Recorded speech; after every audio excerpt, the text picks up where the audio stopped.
Drama serial मुहाफिज की आखिरी किस्त जज्बात, कुर्बानी, पिछतावे और मोहब्बत के खूबसूरत अंजाम के साथ मुकम्मल हो गई। लेकिन क्या ज़वार वाकई मौत के मुंह से वापस आ सका? रेशम की साजिश का क्या अंजाम हुआ? और क्या पार्स और ज़वार हमेशा के लिए एक हो गए?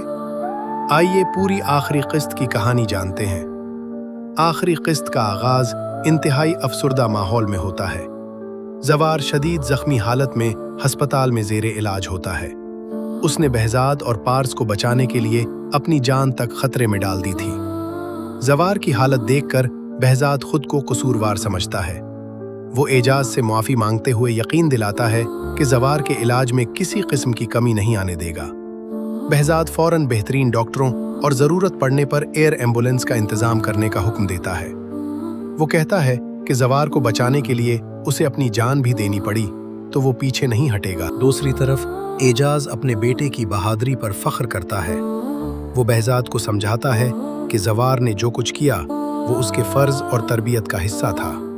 एजाज को मुकम्मल यकीन होता है कि अल्लाह ताला ज़वार को नई ज़िंदगी ज़रूर अता फरमाएगा।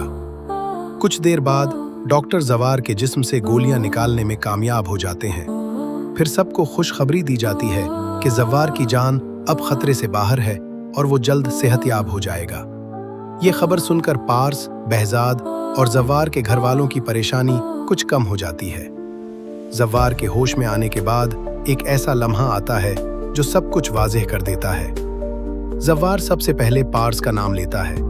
ये बात रेशम के लिए किसी सदमे से कम नहीं होती, क्योंकि ज़वार की मंगनी उसके साथ हो चुकी थी।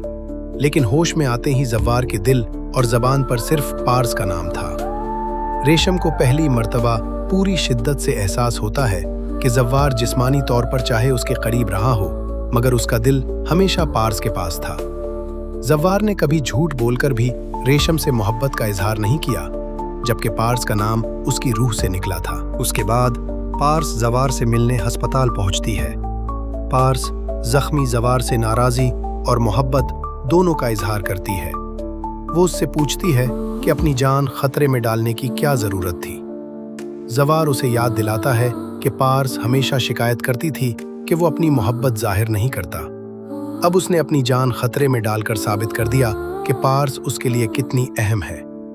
पार्स भी एतराफ़ करती है कि उसे कभी ज़वार की बहादुरी या मोहब्बत पर शक नहीं था। दोनों के दरमियान एक खूबसूरत और हल्की फुल्की गुफ्तगू होती है।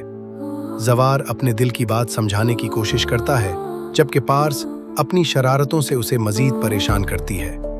यूं शदीद जज्बात के दरमियान नाज़रीन को एक प्यारा सा रोमानवी लम्हा भी देखने को मिलता है। दूसरी तरफ रेशम की साजिश का पर्दा भी उठ जाता है। हारून रेशम से सवाल करता है कि जब उसने ज़वार के लिए दुआ कर ली थी तो फिर उसे अल्लाह ताला के फैसले पर यकीन क्यों नहीं रहा। हारून इंकशाफ करता है कि रेशम ने एक जाली सोशल मीडिया प्रोफाइल बनाकर पार्स के जिंदा होने की खबर फैलाई थी।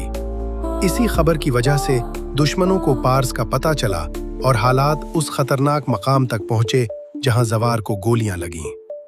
रेशम अपनी सफाई में कहती है कि पार्स ज़वार को उससे दूर ले जा रही थी और उसके पास कोई दूसरा रास्ता नहीं था। लेकिन हारून उसे एक बहुत अहम हकीकत समझाता है। जिस शख्स का दिल कभी आपका था ही नहीं, उसे कोई दूसरा आपसे छीन भी नहीं सकता।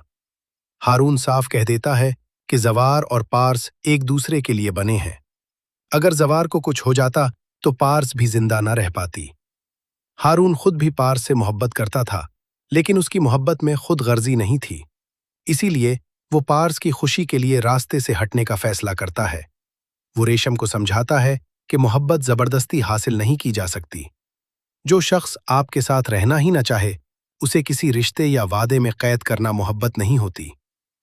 इधर ज़वार की वालदा भी अपने बेटे से मोहब्बत भरा शिकवा करती हैं। वो कहती हैं कि अगर ज़वार पार्स से मोहब्बत करता था तो उसे अपनी माँ को बताना चाहिए था।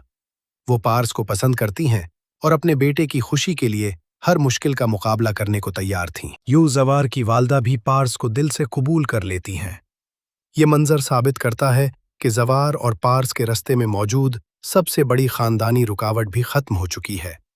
हारून अपने फैसले पर कायम रहते हुए बताता है कि उसे पहले ही अंदाज़ा हो गया था कि पार्स और ज़वार एक दूसरे से मोहब्बत करते हैं। उसने पार्स से शादी के मामले में اس لیے خاموشی اختیار کی، کیونکہ وہ دیکھنا چاہتا تھا کہ زوار اپنی محبت کا اعتراف کرتا ہے یا پارس خود اس رشتے سے انکار کرتی ہے۔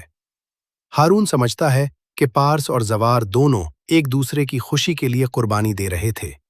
اسی بے لوث قربانی کے نتیجے میں قدرت نے انہیں دوبارہ ایک دوسرے کے قریب کر دیا۔ وہ پاکستان سے واپس جانے کا فیصلہ کرتا ہے اور پارس کی زندگی سے عزت کے ساتھ الگ ہو جاتا ہے۔ قسط میں ہارون اور ریشم کی دعاؤں کا فرق بھی دکھایا جاتا ہے۔ ہارون دعا کرتا ہے کہ اگر پارس کی محبت اس کے حق میں بہتر ہے تو اسے مل جائے، لیکن وہ ایسی دعا نہیں مانگنا چاہتا جو پارس کی مرضی کے خلاف ہو۔ اس کے برعکس ریشم زوار کو حاصل کرنے کی ضد میں دوسروں کی تباہی کی دعا کرتی رہی۔ یہی فرق بتاتا ہے کہ ایک طرف محبت تھی اور دوسری طرف صرف ضد اور ملکیت کا احساس۔ اس کے بعد آفتاب کی والدہ بہزاد کے سامنے اپنے بیٹے کے لیے رحم کی درخواست کرتی ہیں۔ وہ بہزاد کو یاد دلاتی ہیں کہ آفتاب اس کا اکلوتا بیٹا ہے اور اگر اسے کچھ ہو گیا تو وہ زندہ نہیں رہ سکیں گی، لیکن بہزاد واضح کر دیتا ہے کہ آفتاب تمام حدیں عبور کر چکا ہے۔ اس کے جرائم کی وجہ سے زوار موت کے منہ تک پہنچ گیا، اس لیے اسے مکمل معافی نہیں دی جا سکتی۔ البتہ بہزاد اپنی بہن کی خاطر آفتاب کی سزا کم کروانے کی کوشش کرنے پر آمادہ ہو جاتا ہے۔ اس کے بدلے وہ شرط رکھتا ہے کہ سزا پوری ہونے کے بعد آفتاب اور اس کی ماں ہمیشہ کے لیے پارس اور بہزاد کی زندگی سے دور چلے جائیں گے۔ آخر میں کہانی ایک خوبصورت موڑ لیتی ہے۔ اعجاز بہزاد کو 25 سال پہلے کیا گیا وعدہ یاد دلاتا ہے۔ دونوں دوستوں نے وعدہ کیا تھا کہ اگر ایک کے ہاں بیٹا اور دوسرے کے ہاں بیٹی ہوئی تو وہ دونوں بچوں کا رشتہ جوڑ دیں گے۔ اعجاز باقاعدہ طور پر پارس یعنی زیب النساء کا ہاتھ اپنے بیٹے زوار کے لیے مانگ لیتا ہے۔ بہزاد خوشی سے یہ رشتہ قبول کر لیتا ہے۔ فسط کے آخری لمحات میں پارس زوار کو مٹھائی کھلاتی ہے۔ زوار شرارت سے کہتا ہے کہ پارس اب اس کی بیماری بھی ہے اور علاج بھی۔ یوں محافظ کی کہانی زوار اور پارس کے ملاپ، خاندانوں کی رضامندی اور ایک خوشگوار انجام کے ساتھ مکمل ہو جاتی ہے۔ تو ناظرین، کیا آپ کو زوار اور پارس کا یہ انجام پسند آیا؟ کیا ریشم اور آفتاب کو ان کے اعمال کی مناسب سزا ملی؟ اپنی رائے کمنٹ سیکشن میں ضرور بتائیے۔ ویڈیو کو لائک کیجیے اور مزید پاکستانی ڈرامہ اپڈیٹس کے لیے چینل کو سبسکرائب کرنا نہ بھولیے۔